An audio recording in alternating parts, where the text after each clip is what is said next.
welcome back to In the Know. We are talking about healthy food alternatives tonight on In the Know, and our guest expert is local holistic nutritionist Shannon Kadlovski. We have traditional foods and then the alternative. Right. So starting on your end here, yes, the alternative to milk. Okay, so cow's milk is sort of something that we don't want to have too much of in our bodies. A lot of people have sort of negative effects from cow's milk when they drink it. The reason for that, well, there's a few reasons, and there's a few reasons that we want to stay away from it. One of the reasons is from the lactose found in cow's milk. The lactose, a lot of people are lactose intolerant, and that's the sugar that's found in the cow's milk. And it causes digestive upset, and it's really not beneficial to our digestive systems in any way. Another thing is actually the casein, which is the protein found in milk. The casein is what causes a lot of the dairy allergies in people today. And sometimes people don't even know that they have a dairy allergy. The symptoms might be so subtle, but it might be something that is affecting their digestive system and that isn't promoting beneficial health to them. So it's really something you don't want to have too much of. Again, milk is also really inflammatory and mucus causing. So a lot of the time we have sinus congestion, or we feel sort of, or we have inflammatory conditions that arise. Oftentimes it's caused from the dairy that we're having. And the minute that we take that cow milk and that dairy out of our diet, a lot of those symptoms start to go away. Okay. A lot of people I've heard say that they don't want to give up drinking milk because they're afraid that they're not going to have all of the calcium that they need. So I'm just going to clarify why it is that we don't need to get our calcium from cow's milk. The commercially processed cow's milk that we have today is actually very acidifying to our bodies.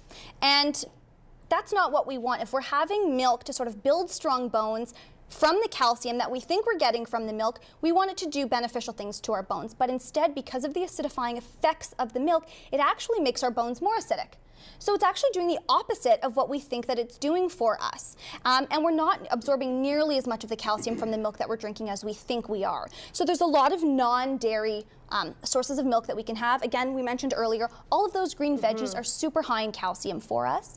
Things like nuts and seeds, so almonds, sesame seeds, things like that are really good sources of calcium as well. And, there's also I was going to say, so if you want, milk and cookies, you can't have spinach and cookies. It just doesn't work. Exactly. Not for me. Exactly. If you want cereal, you can't have a bowl of, Rice Krispies with spinach. So we need some sort of milk. Exactly. So these aren't necessarily milks. Right. They're milks. Okay, so they give us that sort of milky texture, and that, you can top your cereal with it. You can use it the same way you would milk, and they're better for us. So there's three that I sort of recommend. One is rice milk, one is hemp milk, and one is almond milk. Now, we don't have the almond milk here today because you can't have the almond milk, and I can't have the almond milk, but the rice milk and the hemp milk are really, really great alternatives for us. So have you ever tried them? I've never tried either. Okay, so this one is the rice milk, and it's actually brown rice milk that you want to buy. So you're making sure that you're buying. So it's a little bit yellowy. It's a little bit yellowy, yeah. It's a little bit yellowy, and it's a little bit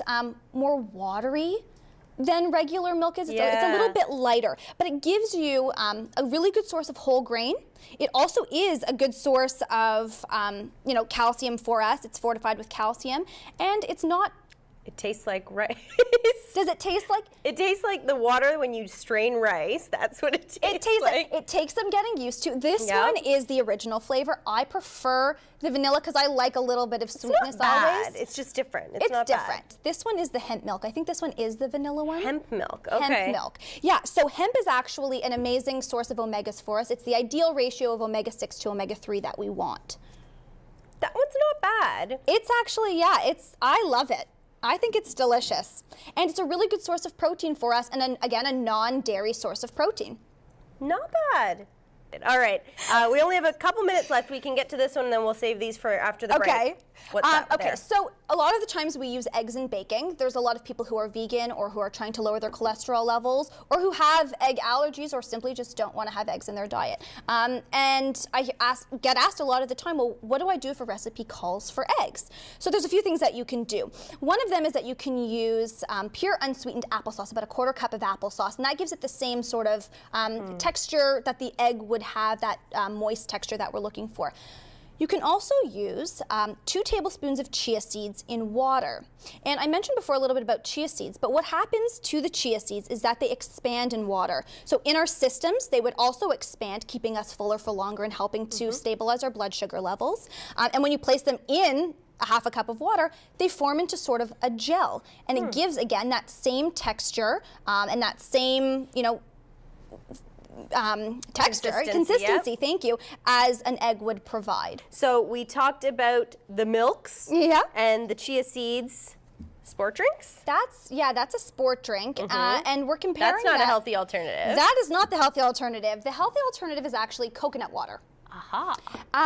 So coconut water actually is taken from the young coconuts before they've had time to mature and ripen and produce their milk. So the reason that people have sports drinks is when you exercise, you sweat a lot and you lose a lot of electrolytes. Right. So we have the sports drinks to help us replace those electrolytes. The coconut water does the same thing.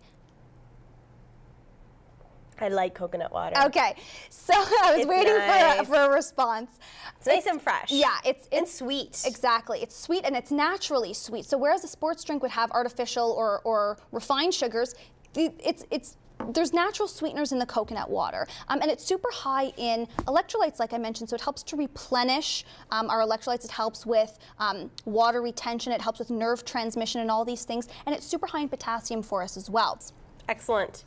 Dates. Yeah, so dates are my recent best friend. Next to the kale? Kale, and then I would say dates. I love dates. They're super, super sweet, and they're naturally sweet again. So instead of using refined sugar in my recipes or anywhere for that matter, I use dates. Again, super high in potassium for us. They're a really good source of fiber. They're beneficial for our digestive systems, and they're really just a good, natural, delicious sweetener for us. Excellent. Yeah. My favorite pasta. So that's brown rice pasta, and that's just brown rice.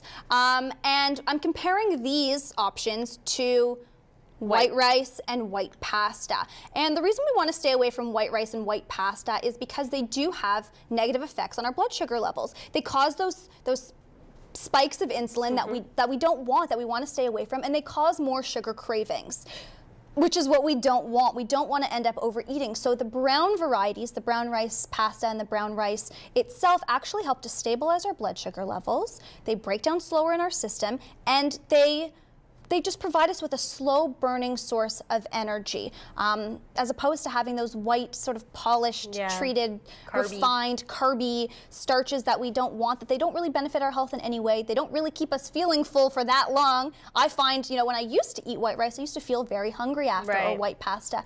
This keeps you feeling fuller for longer. Excellent.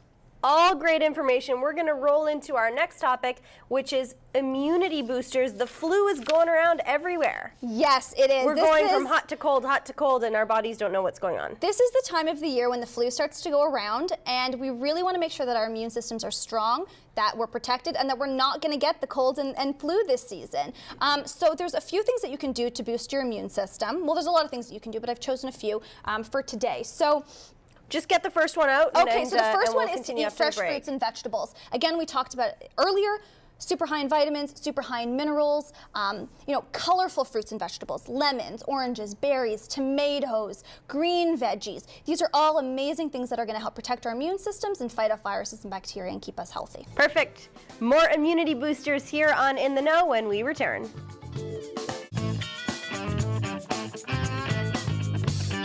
So we talked about fresh fruits and veggies already. The next thing on the list is spices. Okay. So spices like ginger, garlic, cinnamon, rosemary, cloves, all of these spices are really good. They have antimicrobial properties like we talked about earlier with the garlic. They really help to fight off viruses and bacteria and provide us with immune boosting benefits. Okay, yeah, so they're just amazing. Use them. Yeah, just throw them into, you can put some ginger into your tea, throw some garlic into any of your favorite dishes, put some cinnamon on top of your oatmeal or your quinoa. Use them in any way that you like. Excellent. Yeah. All right. Vitamin D. Yeah, so the next item is vitamin D, and vitamin D is called the sunshine vitamin. Yes. And the reason for that is because we get a good source of vitamin D from the sun. So at this time of year, it's a little bit difficult to get We're all the deprived. sun. Yeah, but as we approach the summertime, it's really beneficial to stay outside for at least 20 minutes a day, exposed skin, to get that vitamin D from the sun. And when the vitamin D hits our skin, it converts into vitamin D3, which is the vitamin D that our body uses and absorbs and is beneficial for us. So you can get vitamin D from salmon and tuna and mackerel, and there's a few sources of vitamin D in the foods that we're eating, but you also might want to supplement with vitamin D. So I actually use these vitamin D drops, and you just put one drop on your tongue, and it gives you 1,000 international units, which is what you want. You want about 1,000 a day of the vitamin D3. And you want to make sure that it is vitamin D3. That's the most potent, highly absorbable form of vitamin D that we can get. That's the one that our body wants and uses. All right. The next thing on my list is vitamin C. And vitamin C actually helps us to produce those white blood cells that we need to ward off viruses and bacteria. And it also helps to increase our levels of interferon. And interferon is an antibody that's used to prevent viruses from invading and entering into our cells. So vitamin C, again, in a lot of the rich colored fruits and vegetables, green veggies, lemons, oranges, berries, and things like that. We get a lot of vitamin C from. And again, you can supplement with about 1,000 milligrams a day of vitamin C as well. So finding a good, natural, high quality brand of vitamin C, you want to stay away from the ones that have sugars and all of these Heavily processed vitamins. Exactly, because the minute you start adding sugar to the vitamin C and sugar compete actually for absorption in the body. So when they're mixed together, the sugar tends to win, and you're basically throwing that bottle of vitamin C down the drain because you're not absorbing as much of the vitamin C as you would hope. Okay. Zinc. Yeah, so zinc is an essential mineral that we need in our bodies, and again, it's great for boosting our immune systems. You can find zinc in wheat germ and oysters and pumpkin seeds, so there's food sources of zinc as well. But if you're going through, let's say you have a little bit of a cold or you feel a cold coming on, you would take a zinc supplement as well. So you would want between about 15 and 35 milligrams of zinc per day, and you want chelated zinc. So there's a whole different range or varieties of types of zincs that you can find, but you want to look for the chelated zinc because, again, that's the most tolerated, then the most highly absorbed into our bodies. Okay. These are actually zinc lozenges, which I take when I have a cold coming on. They're use them the same way that you would a lozenge, and they're just soothing for your throat, and they do provide you with a good source of zinc. I think this one has vitamin C in it as well, and some echinacea. And you take a few of these a day. This one's a really high potency zinc lozenge, so depending on the amount of milligrams per serving, I think this one has 23 or so per lozenge. Yep. So you would take maybe 3 a day of those ones, and they're just, they're great for sort of warding off and protecting our immune systems and keeping us healthy during that time. Okay. A big one, and we're all culprits, getting enough sleep. Yeah, getting enough sleep is really important. We don't really think about how beneficial it is to our health.